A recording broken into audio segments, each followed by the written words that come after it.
Okay जी, बिस्मिल्लाहिर्रहमानिर्रहीम। आज से हम स्टार्ट करेंगे वायरोलॉजी के बारे में, ठीक है। मतलब the study of viruses, they are called virology. देखिए, द स्टडी ऑफ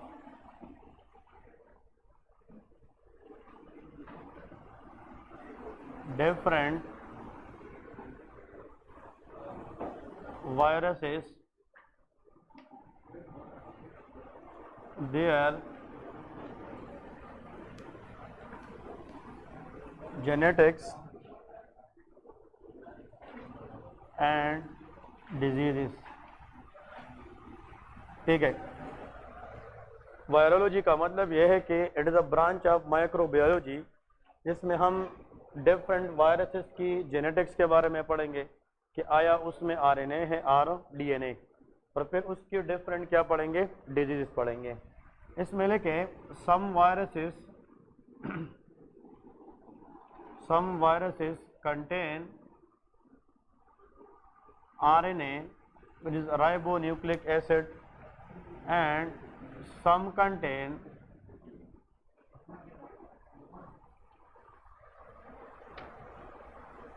क्लियर है। कोशिश करें क्लास में क्लास की तरह बैठा करें, हाँ, दिस इज द रिक्वेस्ट।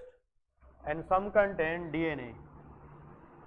अगर आप लोग क्लास में किसी को पॉइंट करेंगे तो क्या होगा, यार ये इधर चला गया, वो इधर चला गया, ये भी फजूल की चीजें होती है, ठीक है। Being a doctor, act like a doctor, ठीक है ना। मतलब we are not immature, we are mature enough that we know, ठीक है ना, कि रिस्पेक्ट क्या है। तो कोशिश करें कि क्लास में बैठने के बाद बस लोग छोड़ दें बोर्ड और अपनी किताब, ये मेन चीज़ है, ठीक है ना। तो जब हम वायरसेस पढ़ेंगे तो कुछ वायरसेस ऐसी होती है जिसमें डीएनए होता है और कुछ वायरस के अंदर आरएनए होता है। तो depending upon the genome in viruses की डिफरेंट कंडीशन है, वो भी हम डिस्कस करेंगे। नेक्स्ट देखें, सम वायरसेस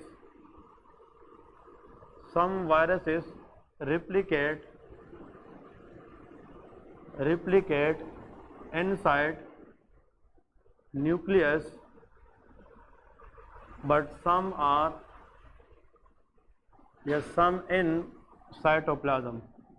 मतलब कुछ वायरसेस ऐसी होती है कि जो न्यूक्लियस के अंदर अपने आप को मल्टीप्लाई करती है, लेकिन कुछ वायरसेस के लिए जो एंजाइम्स होते हैं वो सेल के अंदर कहाँ पे होते हैं, साइटोप्लाज्म में। तो वायरल रिप्लिकेशन में भी न्यूक्लियर और इट में भी साइटोप्लाज्मिक, ठीक है जी। नेक्स्ट हम लिखे, some viruses are enveloped but some are not. इसका मतलब यह है कुछ वायरसेस ऐसी होती है जिसके इर्द गिर्द एक लेयर होता है, प्रोटेक्टिव कवरिंग होती है, जिसको हम इनवलप्ड कहते हैं। जिस तरह एक लेटर ले ले और आप उसको लिफाफे में बंद करें, इनवलप्ड में बंद करें, तो इसका मतलब जो एनवलप्ड वायरस होते हैं उसको किल करना मुश्किल होता है, क्योंकि जो एनवलप्ड होती है it provide protection to that virus. लेकिन कुछ वायरसेस ऐसी होती है जिसके इर्द गिर्द एनवलप्ड नहीं होता, ठीक है, ये भी हम डिस्कस करेंगे। नेक्स्ट ये भी लिखना है, डीएनए इन द वायरसेस में बी सर्कुलर और लीनियर। मतलब कुछ वायरसेस ऐसी होती है जिसके अंदर न्यूक्लियस में जो डीएनए पाया जाता है, जेनेटिक मटेरियल, मतलब कुछ वायरसेस के अंदर जो जेनेटिक मटेरियल है डीएनए की शक्ल में, वो सर्कुलर भी हो सकती है और लीनियर भी हो सकती है, ठीक है जी। नंबर लास्ट लिखे जिसकी करेक्टरिस्टिक है, ये मेन पॉइंट्स है। नेक्स्ट लिखे, डीएनए इन द वायरसेस में बी सिंगल स्ट्रैंडेड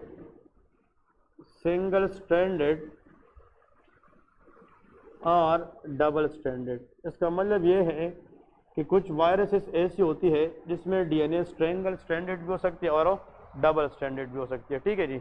अगर हम किसी वायरस के साथ फॉर एग्जांपल इस तरह लिखेंगे एस डीएनए, इसका मतलब यह है कि सिंगल स्ट्रैंडेड डीएनए। लेकिन अगर हम किसी वायरस के साथ डीएस डीएनए मेंशन करेंगे, that is called double stranded DNA. लेकिन जो ह्यूमन सेल है, हमारा सेल है, उसमें हमेशा डबल स्ट्रैंडेड डीएनए होता है। हमारे सेल के अंदर जो यूकेरियोट्स है उसमें RNA is single stranded but DNA is always double stranded helical structure. लेकिन वायरसेस पे डिपेंड करते हैं, कुछ viruses contain single stranded DNA but some viruses contain double stranded DNA. तो आज के टॉपिक में हम सबसे पहले टारगेट करेंगे कि वो कौन से वायरसेस है जो डीएनए रखते हैं, फिर हम उसके बाद वो भी पढ़ेंगे जो आरएनए रखते हैं। तो हेडिंग दे दे डीएनए वायरसेस, उसका एक टेबल ड्रा करेंगे और टेबल के अंदर इसके हम डिफ्रेंशिएशन करेंगे कि कौन कौन से वायरसेस डीएनए वायरसेस होते हैं। तो ऊपर हेडिंग दे दे डीएनए वायरसेस। इसमें हम कुछ चीज़ें बुक से थोड़ा सा ज़्यादा पढ़ेंगे क्योंकि इसके अंदर एमसीक्यूज बहुत सारे आ सकते हैं। हमने 3 चीज़ें याद रखनी है। देखें, नंबर 1 कि डीएनए वायरसेस उसमें इन्वॉल्व्ड है कि नहीं है, नंबर 1, क्योंकि यहाँ पे हमने जिक्र किया है कि some viruses are involved but some are not. तो हम वो वायरसेस अब टारगेट करेंगे जिसके अंदर जेनेटिक मटेरियल की शक्ल में क्या होता है, डीएनए। लेकिन फिर उसके अंदर हम देखेंगे कि इन्वॉल्व्ड है या नहीं है। फिर ये भी देखेंगे कि उसमें डीएनए जो है वो सिंगल स्ट्रैंडेड है या डबल स्ट्रैंडेड है। और नेक्स्ट टारगेट ये होगा कि वो डीएनए लीनियर है या सर्कुलर है, और फिर इसके टाइप्स कौन कौन सी है। ठीक है, तो ये टेबल हम ड्रा करेंगे और इसके अंदर एमसीक्यूज हम इंशाल्लाह हल करेंगे। तो ऐसा करें, टेबल में आप लोग कुछ हेडिंग्स दे दें। नंबर 1 यहाँ पे लिखे फैमिली। सबसे पहले हेडिंग दे दें फैमिली ऑफ वायरस, कि वायरसेस के अंदर डिफरेंट फैमिलीज हम डिस्कस करेंगे। इसके सामने बिल्कुल लिखे कि जनाब जो वायरस की फैमिली हम डिस्कस करेंगे तो हम ये बताएंगे कि इन्वॉल्व्ड फैमिली है या नॉन इन्वॉल्व्ड है। इसके साथ लिखे डीएनए मॉर्फोलॉजी क्या है, डीएनए टेक्सचर क्या है, मतलब सिंगल स्ट्रैंडेड है या डबल स्ट्रैंडेड है, या लीनियर है या सर्कुलर है। और यहाँ पे लिखे एग्जाम्पल्स, कि फिर हम उस फैमिली के अंदर जो मेंबर्स होते हैं उन वायरसेस की एग्जाम्पल्स पढ़ेंगे। ठीक है, तो ये जनाब टेबल है and this table is super important. तो प्लीज एवरीबडी फोकस हियर कि इसके अंदर कौन कौन सी है। The first family of DNA viruses is known as herpes virus. कौन सी वायरस, हर्पीज वायरसेस। ये नाम सुना है कि नहीं, that is called herpes viruses. ये जब भी आता है herpes virus family, it mean these viruses contain DNA. इसमें क्या होता है, डीएनए होता है। लेकिन इन हर्पीज वायरसेस के अंदर जितने भी वायरसेस अंदर आते हैं, क्योंकि तो फैमिली का नाम है और फैमिली के अंदर मेंबर्स होते हैं, तो हर्पीज वायरस एक वायरस नहीं है, it is a combination of virus. इसके इर्द गिर्द याद रखे हमेशा इन्वॉल्व्ड होता है। क्या होता है, इन्वॉल्व्ड। तो हर्पी वायरस के अंदर इन्वॉल्व्ड मौजूद होता है। ठीक है, इसके अंदर जो डीएनए है that is DS. DS stand for double stranded, and उसके साथ साथ डीएनए लुक लाइक लीनियर। क्या होती है, लीनियर होती है। तो हर्पीज वायरस की जो फैमिली है ये डीएनए वायरस है, इसमें इन्वॉल्व्ड भी होता है और इसके अंदर डबल स्ट्रैंडेड डीएनए होता है and that should be linear. अब इसके एग्जांपल लेके, हर्पीज वायरस के अंदर फर्स्ट वायरस जो आता है उसका नाम है हर्पीज वायरस टाइप 1, HSV1। इसको क्या कहते हैं, HSV1, herpes simplex virus 1, that is called HSV1। फिर बताएं, HSV stand for herpes simplex virus 1। ये हर्पीज वायरस की एक कैटेगरी है। This herpes simplex 1 virus can cause gingivostomatitis. ये क्या कराता है, gingivostomatitis. Very very important one. Gingivo is the word used for gums. Very good. Stoma mean mouth. Inflammation of mouth and gums. That is gingivostomatitis. Number 2, HSV1 can cause keratoconjunctivitis. ये क्या कराती है, keratoconjunctivitis. Inflammation of cornea and conjunctiva. That is called keratoconjunctivitis. Eyes के अंदर जो cornea होता है उसको केराटो कहते हैं, क्योंकि कोर्निया की इन्फ्लेमेशन को केराटाइटिस कहते हैं। और जो आंख के अंदर एक म्यूकस मेम्ब्रेन होता है कंजक्टिवा, उसकी इन्फ्लेमेशन को कंजक्टिवाइटिस कहते हैं। तो अगर केराटो कंजक्टिवाइटिस किसी को हो जाए, the patient will presented with red eyes. इसके अंदर क्या होता है, रेड आइज होता है। नंबर 3 लिखे, इन पेशेंट के अंदर मेनिनगो एनसेफेलाइटिस। क्या होता है, मेनिनगो एनसेफेलाइटिस। इसका मतलब ये है inflammation of meninges plus brain, that is called meningoencephalitis. और अगर एग्जामिनर ये पूछे कि इसके अंदर मोस्ट कॉमन जो लोब है उस इन्वॉल्व होता है, that is temporal lobe. So the most common lobe which is targeted by HSV1 infection, that is called temporal lobe. ठीक है जी, तो इसका मतलब जो HSV1 वायरस है ये 3 जगहों को इन्फेक्ट कर सकती है, माउथ को ओरल कैविटी, आइज को और ब्रेन को। ब्रेन के अंदर मेनिंजो एनसेफेलाइटिस करा सकता है, आइज के अंदर कराटो कंजक्टिवाइटिस करा सकता है, और माउथ के अंदर जिंजिवो स्टोमाटाइटिस करा सकता है। ठीक है जी, these 3 are the clinical outcome which is caused by which virus?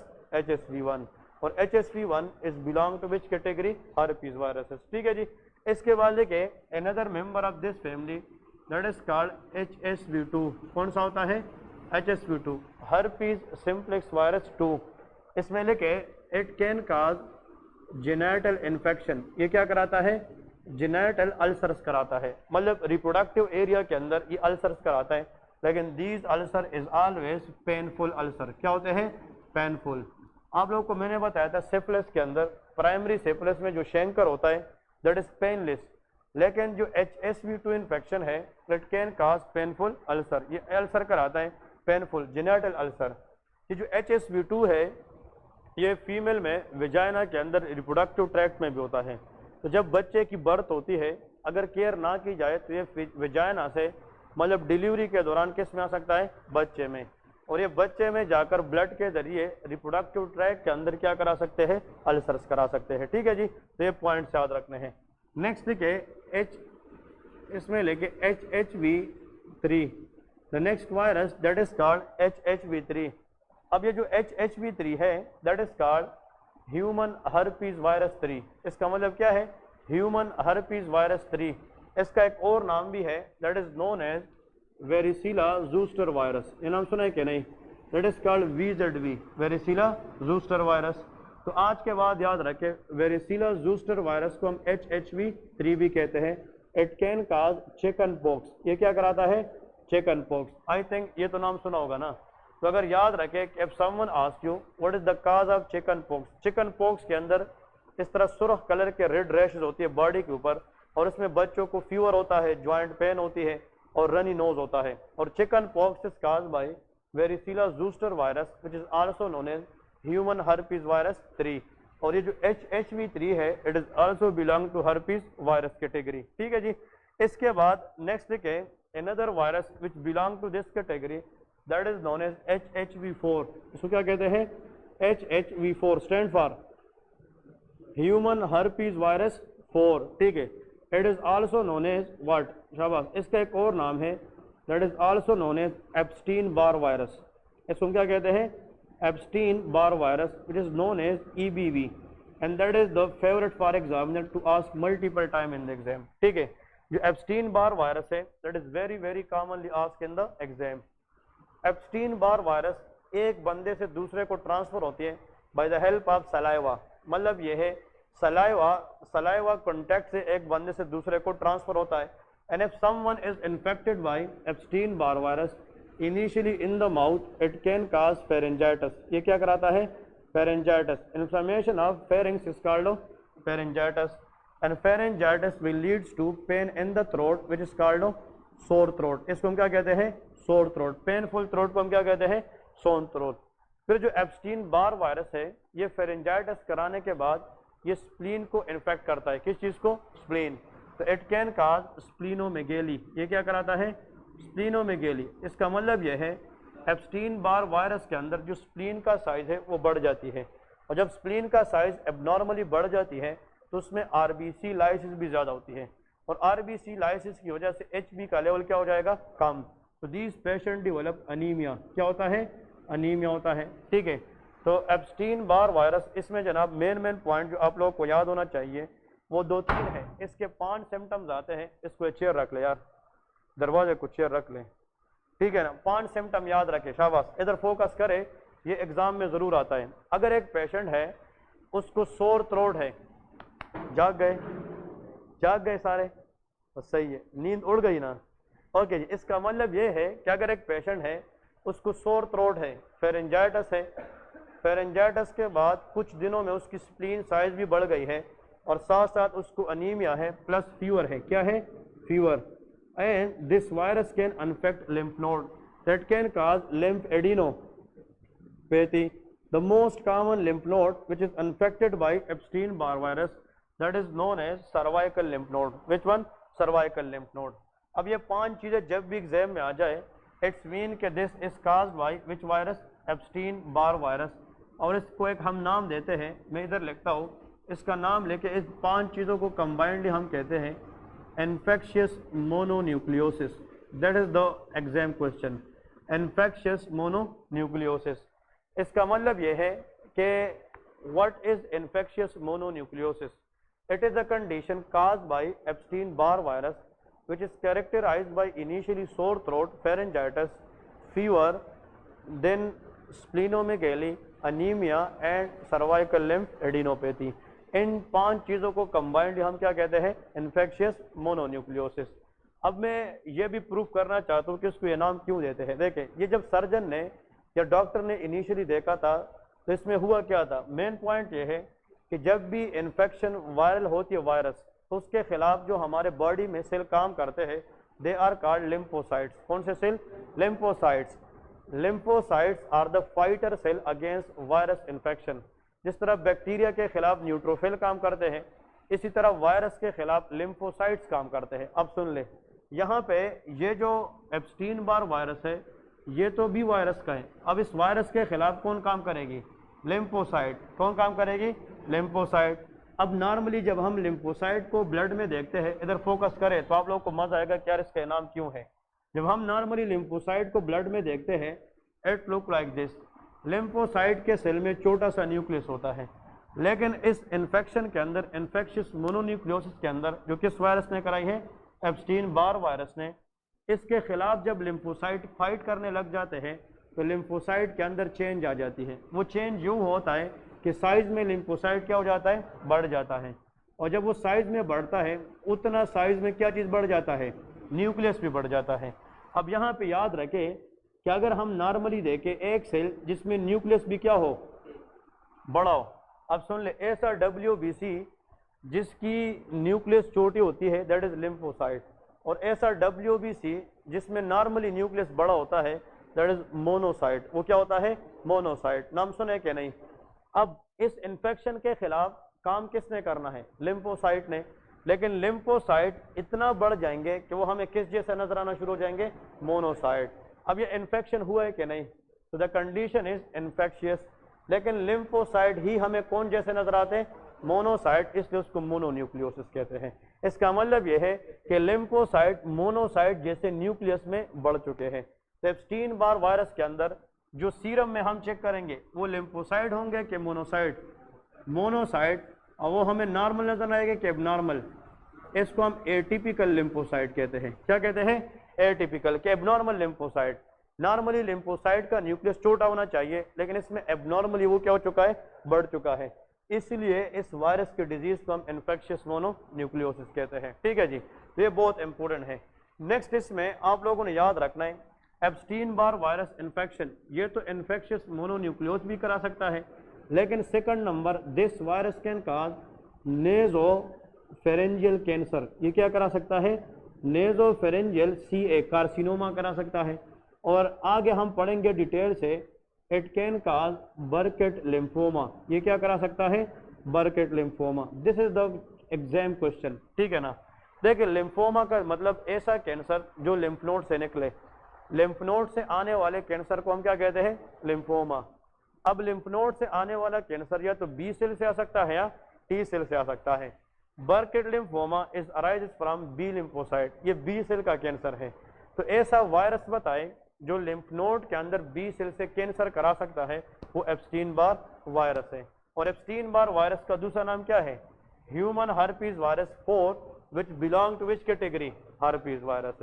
देखिए, microbiology is a big subject. इसको पढ़ोगे तो आप लोग की पैथोलॉजी आसान हो जाएगी। ठीक है ना? इस तरह डायरेक्ट वायरस के नाम नहीं है, इसको समझना भी चाहिए। ठीक है ना? तो आज के बाद याद रखें, Epstein Barr virus can cause 3 things. How many? 3 things. Infectious mononucleosis. Number 2, it can cause nasopharyngeal carcinoma.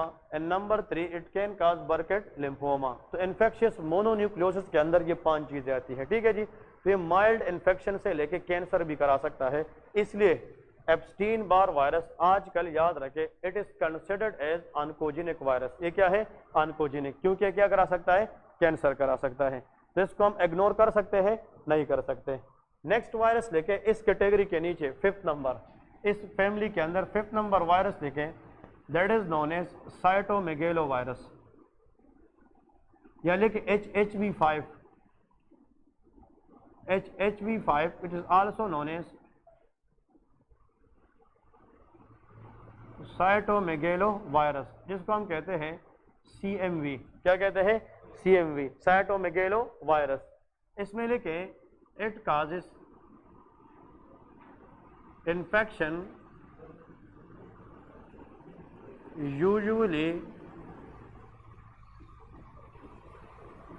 After transplant organ.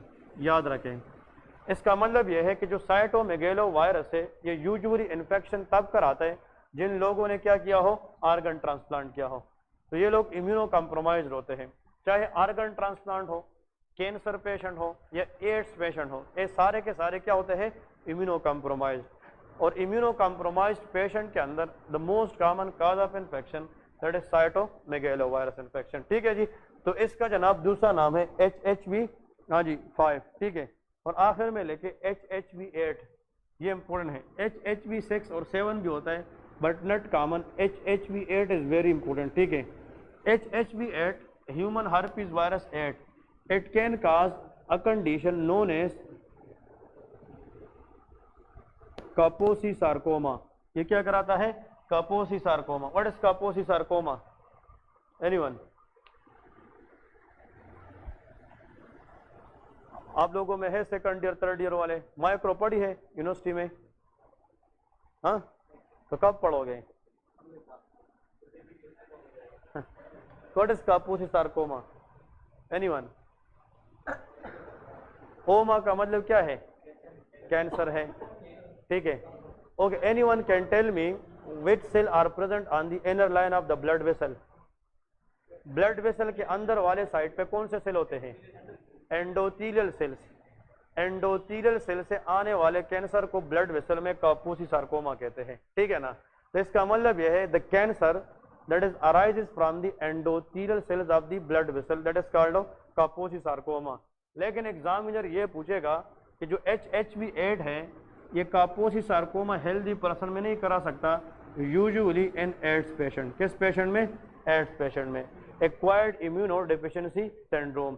तो जिस बंदे को पहले से HIV इन्फेक्शन हो या एड्स हो तो उसमें ब्लड वेसल से आने वाले कैंसर का मोस्ट कॉमन काज क्या होगा? कापोसी सार्कोमा। ये क्वेश्चन हमने PMDC में भी फेस किया है, FCPS पार्ट 1 में भी फेस किया है कि which of the following is the leading cause of कापोसी sarcoma in a previously known case of ads patient? Answer is HHV8। वो बताएंगे HHV2, HHV7 इस तरह, तो आंसर इज HHV8। क्लियर है? अब यहाँ पे देखिए, ये जो 1 से लेके यहाँ तक 6 तक ये जितनी वायरसेस हमने पढ़ी है और इसकी अपनी अपनी डिजीजेस, ये सारे के सारे हर्पीज वायरस के अंदर आते हैं। और ये जो हर्पीज वायरसेस फैमिली है दे आर DNA वायरसेस, ठीक है। आपसे कल कोई पूछे कि एप्स्टीन बार वायरस RNA है कि DNA? ये DNA वायरस है, क्योंकि ये जो है ये बिलोंग करता है हर्पीज वायरस फैमिली के साथ, और ये क्या है? DNA virus. कल को कोई ये कहे कि साइटोमेगेलो वायरस क्या है? ये भी DNA वायरस है। लेकिन इसके अंदर आप लोगों को पॉइंट्स आने चाहिए, और ये जहाँ पे भी इन्फेक्शन कराता है ये साइटोमेगेलो वायरस, ये उस सेल के अंदर जो चेंजेस लाएगी that look like owl eyes appearance cell. तो ऑल आइज अपीयरेंस सेल मतलब ये जिस सेल को इन्फेक्ट करती है उसमें जो चेंजेस आती है वो माइक्रोस्कोप में जब हम देखते हैं वो हमें ऑल आइज की तरह नजर आते हैं। तो ऑल आइज अपीयरेंस सेल जब भी आ जाए in immuno compromise patient, infection will be CMV, cytomegalo virus. तो देखिए एक चीज रिपीट करता हूँ, हर्पीज वायरस कंटेन पहले दो में HSV1 और HSV2 है, और फिर सारा HHV3, HHV4, HHV5 and HHV8 होता है, ठीक है जी। तो HSV1 ये माउथ इन्फेक्शन, आइज इन्फेक्शन और ब्रेन इन्फेक्शन कराती है। HSV2 ये जेनेटल इन्फेक्शन कराती है, मतलब ये अल्सर्स कराती है, मतलब रिप्रोडक्टिव ऑर्गन। डॉक्टर जब इसको पढ़ाते हैं वो कहते हैं कि HSV1 और HSV2 एक बेल्ट के ऊपर इन्फेक्शन कराती है और एक बेल्ट के नीचे। तो infection above the belt HSV1 और below the belt is HSV2। फिर जो HHV3 है वो वेरेसिला ज़ूस्टर वायरस है जो क्या कराती है, chicken pox. HHV4 Epstein Barr virus है जो infectious mononucleosis, nasopharyngeal carcinoma and Burkitt lymphoma ये करा सकती है। और याद रखें HHV5 can cause cytomegalo virus can cause infection after the transplant organ. और number last HHV8 can cause endothelial cell cancer from the blood vessel which is called Kaposi sarcoma but usually in AIDS patient. ठीक है जी, हाँ जी okay जो organ transplant होती है that organ act as a foreign body for the organism. मतलब कोई ऑर्गन दूसरे बंदे से आप किसी को दे तो उसकी बॉडी के लिए वो क्या है, फॉरेन बॉडी है। तो मतलब यह है कि जब ऑर्गन आती है तो इम्यून सिस्टम उसके खिलाफ रिएक्ट कर सकता है कि नहीं। तो हम ऑर्गन ट्रांसप्लांट बंदे में पहले से इम्यून सिस्टम को क्या रखते हैं, सप्रेस रखते हैं ताकि रिएक्शन ना करे।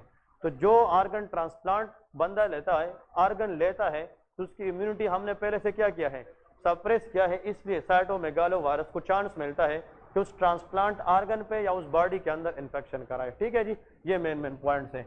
इसके बाद नेक्स्ट लिखे सेम जनाब आप लोगों को मैं बताने लगा हूँ, देखें सेम ये टेबल चलेगा। ठीक है, HSV1 आप लोग इतना वायरस अभी जानोगे कि आप लोग कहोगे कि MBBS में इतने वायरस कहाँ से आए हैं। ठीक है ना, ये सारे वायरसेस है, जब तक आप काज को पहचानेंगे नहीं you will not be a good doctor, क्योंकि हमारी ट्रीटमेंट इनकी वायरसेस पे होती है। ठीक है ना, अब यहाँ पे आजकल तो लोग सिर्फ कोरोना वायरस जानते हैं ना। ठीक है ना, हाँ जी। अब इधर देखें HSV1 ये हमने पढ़ा, फिर इसमें क्या था HSV2, next HHV3, HHV4, HHV5 और HHV8।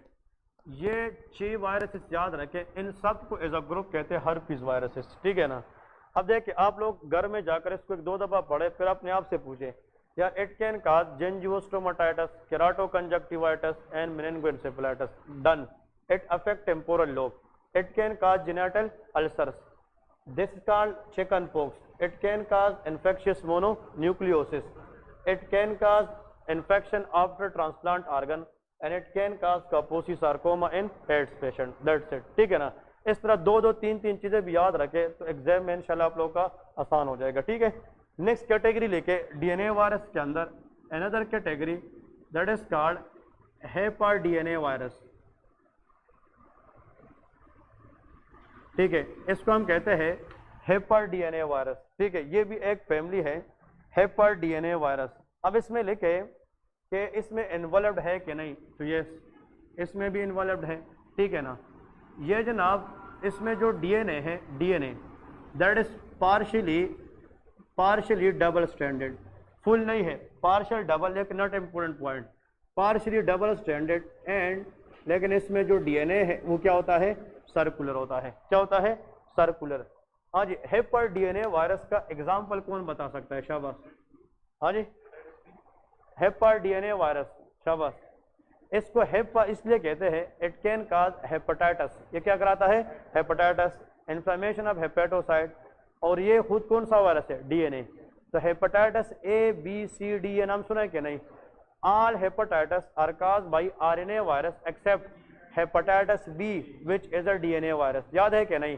तो हेपर DNA वायरस, इसके अंदर जो वायरस आता है that is HBV, hepatitis B virus. ठीक है ना, इसका जनाब वेरी गुड। ठीक है, इसमें लेके the classical example is HBV, hepatitis B virus. तो हेपेटाइटिस B वायरस ये क्या करा सकता है, number 1 it can cause chronic hepatitis. ये क्या करा सकता है, chronic hepatitis. And even if we can not treat it can cause end stage liver disease which is called cirrhosis of liver. ये क्या करा सकता है, सीरोसिस। अगर हेपेटाइटिस B वायरस इन्फेक्शन को हम ट्रीट ना करें तो फिर ये क्या करा सकता है, सीरोसिस करा सकता है। ठीक है जी। नेक्स्ट है another is adeno virus, another virus family that is called adeno virus. ठीक है, दैट इज नॉन इन्वॉल्व्ड, इसके अंदर इन्वॉल्व्ड नहीं है।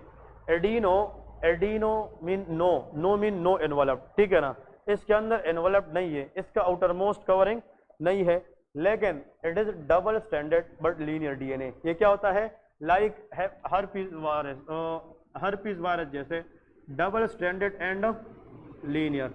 फिर बता रहा हूँ ये कभी भी एग्जाम में नहीं आएंगे ये वाले, ये जो एनवलप्ड और ये सिर्फ थ्योरी को कंप्लीट करने के लिए हम टेबल बना रहे हैं। आएंगे कौन सी चीज़ें कि कौन सा वायरस क्या कराता है, एग्जाम में यही चीज़ आती है कि कौन सा वायरस किस फैमिली से है और ये कौन सी डिजीज कराती है, दैट्स इट। एडिनो वायरस में लेके इसका एग्जाम्पल नहीं है, क्योंकि ये फैमिली एडिनो वायरस के अंदर एक ही वायरस है जिसका नाम भी क्या है, एडिनो वायरस है, तो इसका नाम ही एडिनो वायरस है। लेकिन एमसीक्यूज आता है it can cause haemorrhagic cystitis, ये क्या कराता है, हीमोरेजिक सिस्टाइटिस। एक मिनट, हाँ ठीक है, आप बता सकते हैं, हाँ आप बता सकते हैं व्हाट इज सिस्टाइटिस, एक मिनट, हाँ व्हाट इज सिस्टाइटिस,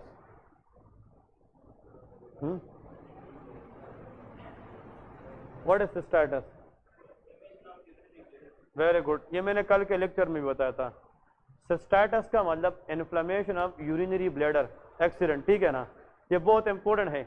अगर यूरिनरी ब्लैडर की इन्फ्लेमेशन हो जाए और वहां से ब्लीडिंग स्टार्ट हो जाए, the patient will complain blood in the urine, तो अगर ऐसा इन्फ्लेमेशन यूरिनरी ब्लैडर का जिसमें ब्लीडिंग भी हो रही हो, that is called haemorrhagic cystitis. Haemorrhage का मतलब ब्लीड कहते हैं।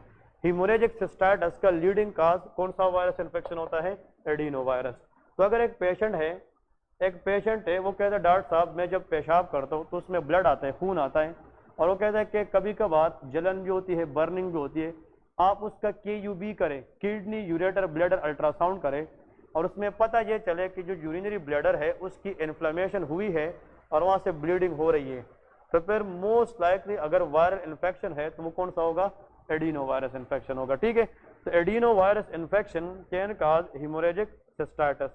Number 2, adeno virus can cause pneumonia, ये क्या करा सकता है, निमोनिया। इसका मतलब यह है inflammation of the lungs alveoli, it can cause pneumonia, and even it can cause inflammation of the pharynx which is known as pharyngitis, ये फेरेंजाइटिस करा सकता है। तो एडिनो वायरस ये 3 चीजें करा सकती है। अगर चौथी भी याद रखनी है, which is not that much important, it can infect eyes, conjunctivitis, जिसको पिंक आइज या रेड आइज कहते हैं, तो कंजक्टिवाइटिस भी करा सकती है।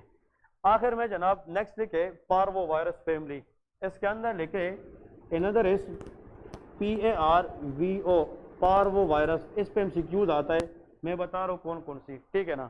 ये जो पार्वो वायरस है इसके बारे में पॉइंट याद रखे, ये नॉन एनवलप्ड वायरस है, इसमें भी एनवलप्ड नहीं होती, लेकिन इसका मेन पॉइंट आप लोगों को ये पता होना चाहिए, इसके अंदर जो DNA होता है दैट इज सिंगल स्टैंडर्ड, क्या होता है, सिंगल स्टैंडर्ड बट लीनियर होता है, क्या होता है, लीनियर होता है।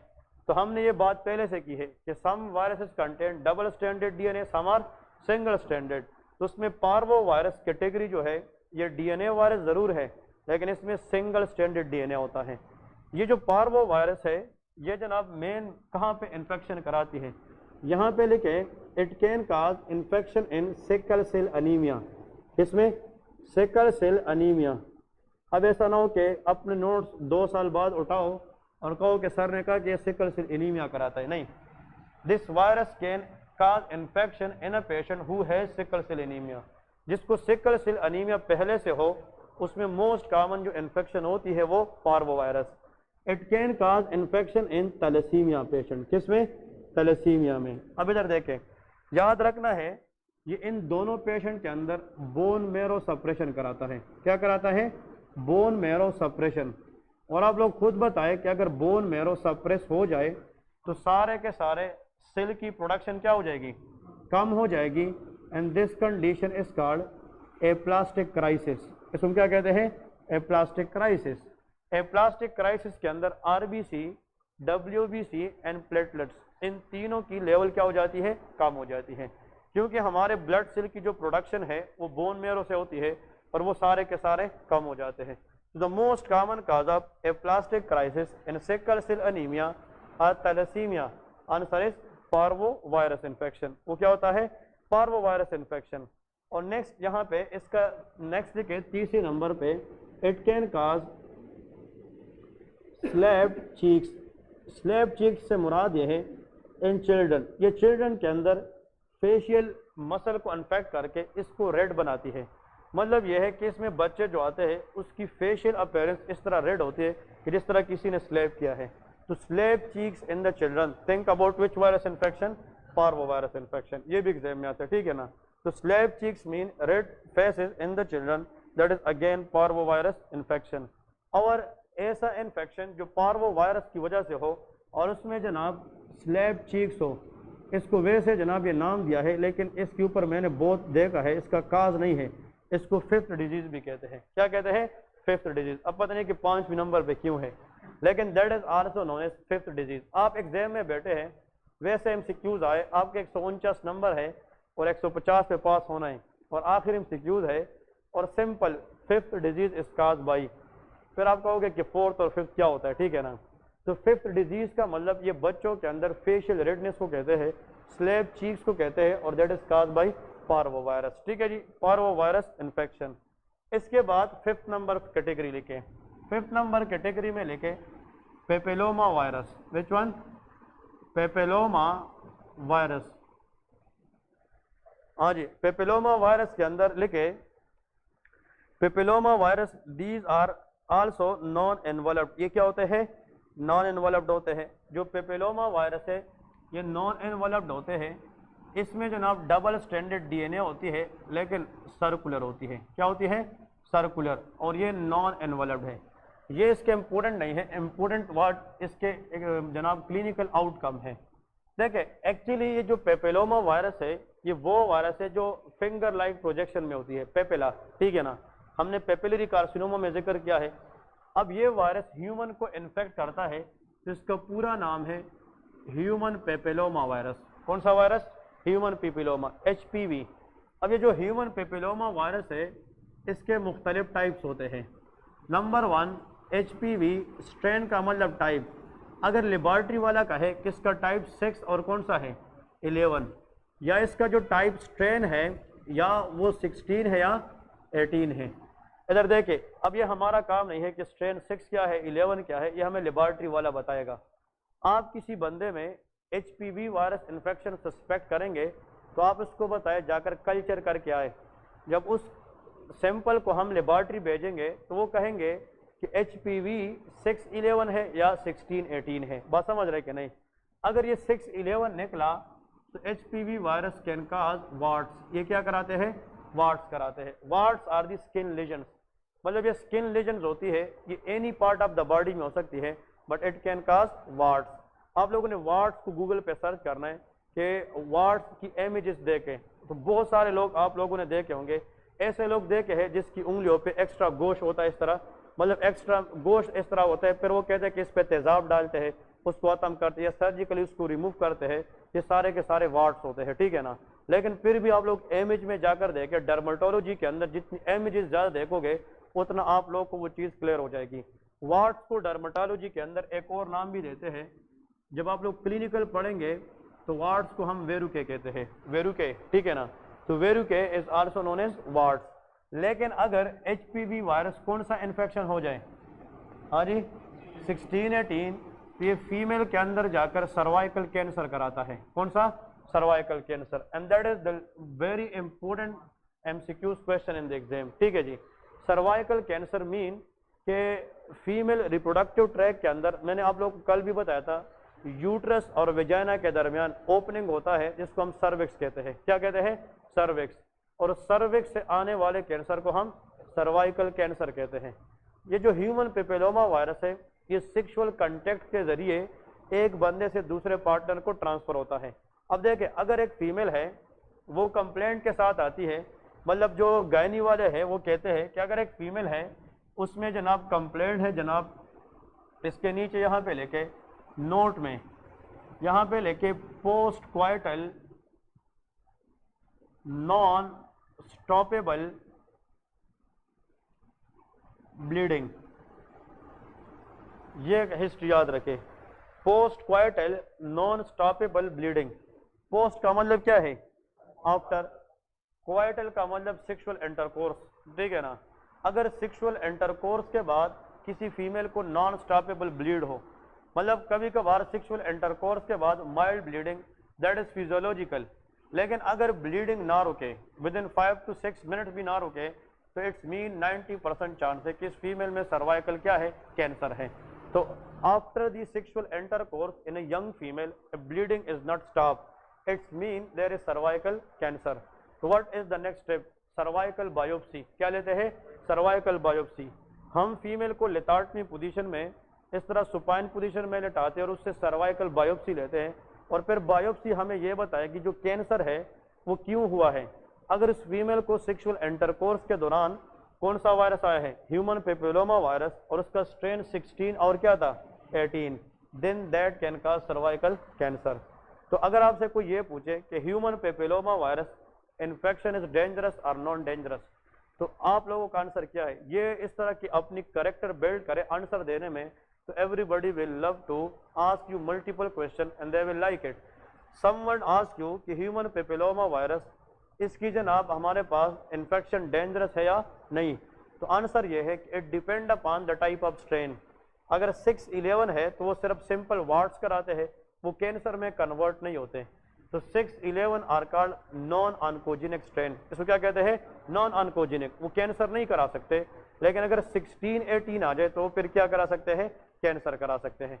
चले जी, अब प्लेब के अंदर यूएसएमडी के अंदर अगर वो बताए कि ह्यूमन पेपिलोमा वायरस इन्फेक्शन है और स्ट्रेन पॉजिटिव कौन सा है 31 32, या वो कहते हैं कि स्ट्रेन 61 62, इसका मतलब कि ह्यूमन पेपिलोमा वायरस का वो स्ट्रेन जिसका नंबर किस नंबर से ज्यादा हो 11 से, चाहे फिर वो 16 18 हो या 32 31, 12 से आगे आगे ये सारे कैंसर कराते हैं। क्लियर है कि नहीं। तो cervical cancer can cause any strain whose number is above 11। तो इसका मतलब ये है, अब ये बुक में ये चीज़ नहीं लिखी है, ये आप लोगों ने याद रखना है। तो 611 31 32 61 62 ये सारे के सारे हमारे पास क्या करा सकते हैं, शाबाश, सर्वाइकल कैंसर करा सकते हैं। आखिरी वायरस लेके पोक्स वायरस, शाबाश, लास्ट वन। इसके बाद the next virus we will discuss that is called pox virus. Pox virus, इसमें आप लोगों ने लिखना है पोक्स वायरस में लेके इन्वॉल्व्ड है, यस करे, शाबाश, इन्वॉल्व्ड है, दैट इज कॉल्ड,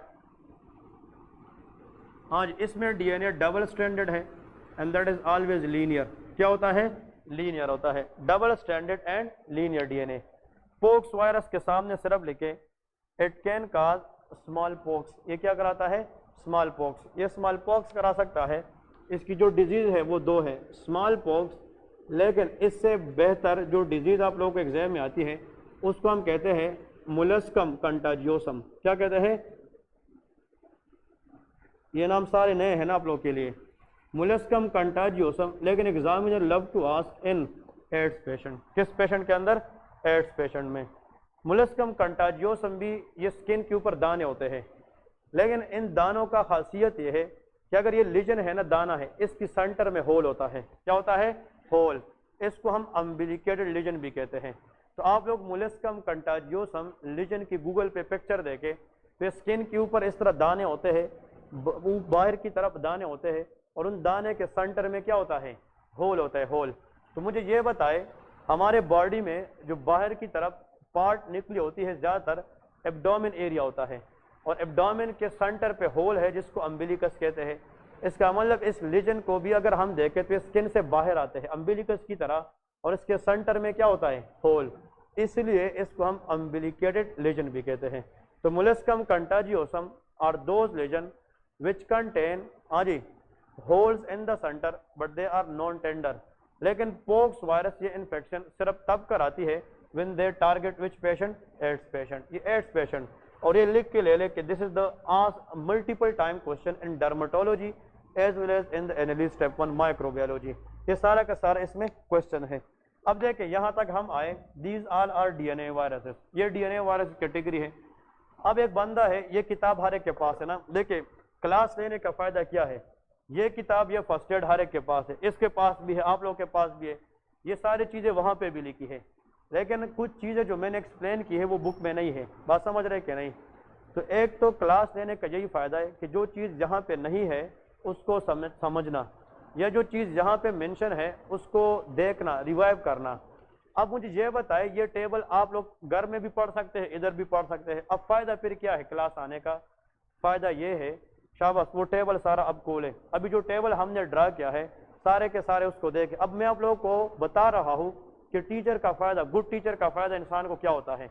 एग्जाम में क्वेश्चन किस तरह आता है, हमने सबसे पहला कौन सा वायरस फैमिली पढ़ा है? Herpes virus.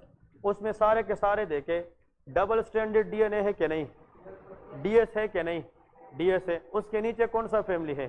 हेपर डीएनए। उसमें क्या है? डीएस है के पार्शली क्या है? पार्शली डीएस है, तो डीएस है कि नहीं। फिर नीचे क्या है? शाबाश, एडिनो वायरस, वो क्या है? डीएस है। फिर क्या है? हाँ, पार्वो वायरस, वो क्या है? Single standard. फिर क्या है? पेपिलोमा वायरस, डीएस है। फिर क्या है? पॉक्स वायरस, वो क्या है? तो all DNA viruses are double standard DNA except parvo virus which is single standard DNA. ये एमसीक्यूज आता है इस तरह। इस टेबल के अंदर जितने भी वायरसेस है उन सब में डबल स्टैंडर्ड है, चाहे वो फुल है या पार्शल है। लेकिन एक वायरस है पार्वो वायरस, उसके सामने अगर आप लोग देखें तो कौन सा स्टैंडर्ड है? सिंगल स्टैंडर्ड है। अब घर में किताब पढ़ने के दौरान ये चीज इंसान को समझ नहीं आती कि यार यहाँ से वो एमसीक्यूज क्या पूछेंगे। ये आप लोगों को टीचर बताता है यार ये किताब पढ़ के उससे देखे, किताब पढ़ना आसान है, किताब से पॉइंट निकालना मुश्किल काम है, ठीक है ना। इसका मतलब यह है कि जितने भी वायरसेस है इस टेबल के अंदर देखे ये सारे के सारे डबल स्टैंडर्ड है, लेकिन एक वायरस है जो सिंगल स्टैंडर्ड है। क्लियर है? एक और क्वेश्चन मैं बता रहा हूं, मैं आप लोग को यहाँ पे एक क्वेश्चन देता हूं जो लास्ट टाइम एनालिसिस स्टेप 1 में भी आया था। इधर देखें, आप लोग ये बताए, लिखना नहीं है सिर्फ बताने। All of the following DNA viruses has linear DNA except, अब देखें, herpes वायरस,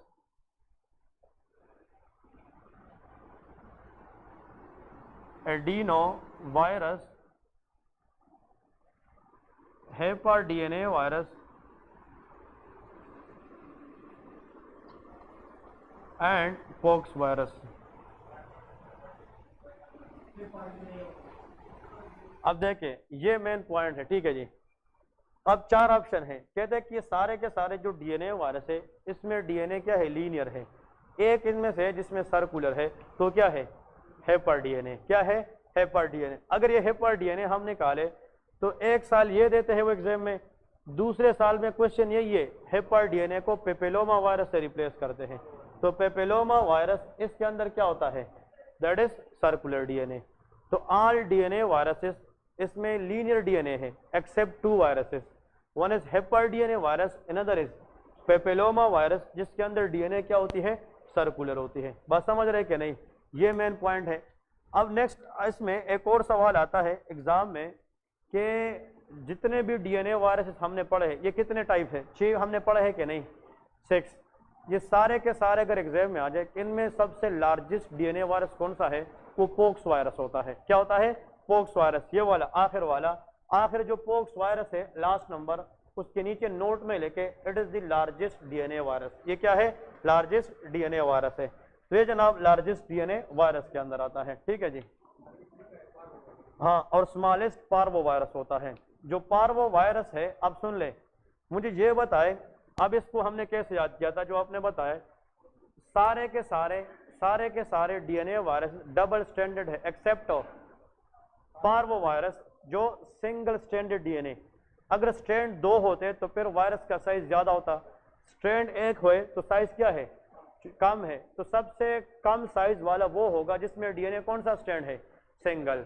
तो parvo virus is a single standard DNA, therefore it is the smallest DNA virus. ये क्या होता है? स्मॉलेस्ट। लार्जेस्ट डीएनए वायरस वो पॉक्स वायरस है और स्मॉलेस्ट डीएनए वायरस वो पार्वो वायरस है, ठीक है जी। 1 मिनट सारे टाइम ले ले और इसको एक दफा नजर दोहराए, फिर इसमें से आखिर में 2-3 बातें रिवाइज कर दो, फिर वाइंड अप करते। शाबाश। ये जो टेबल है इससे सारे एक दफा एक नजर दोहराए। 1 मिनट का टाइम है, डिस्कशन टाइम है। फिर मैं क्वेश्चन करता हूँ रेंडम कि HHV8 क्या करता है, HHV7 क्या करता है, मतलब एक दफा एक नजर दोहराए, जिसने गलत किया ठीक किया वो डजेंट मैटर, लेकिन अभी जो चीज आप लोगों ने याद किया वो याद रहेगी। शाबाश, 1 मिनट टाइम ले ले सारे।